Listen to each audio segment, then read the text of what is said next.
The policy on food and nutrition is actually a document we have worked on, I think almost 3 years back. So it is a document we have not actually publicized very well in the state, but we have tried as much as possible to use it within the confines of the State Committee on Food and Nutrition.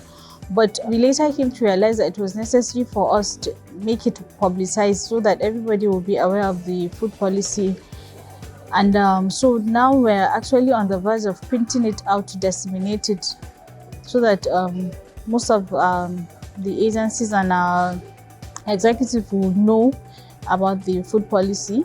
Then we have the strategic plan of action, which is, I think, very popular now because basically all the line MDAs in the state are utilizing it for implementation of the activities. I think it's one of the items that we have deliberated in this retreat and brought it to light even among the legislators from our state.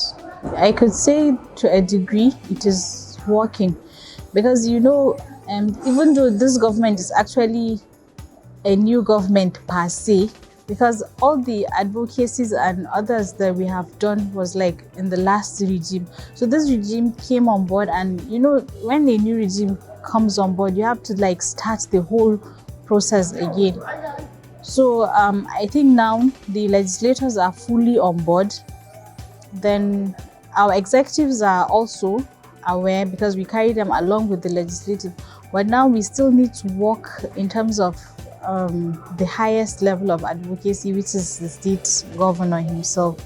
So I think doing that, then I would say that nutrition is in a very good position in the state. For the multi-sectoral plan of action and the strategic plan of action, I would say CS-SUNN has been in the front row in pushing all these documents for the state, and I would say not only for my state but all the states they have supported so far, because I know UNICEF actually started with the state on the strategic plan of action for nutrition. It was then the CS-SUNN movement came, and then actually they actually started on advocacy, which went well. Then they looked into areas where they could actually bring nutrition into light, and one of the things they actually looked at was the strategic plan of action.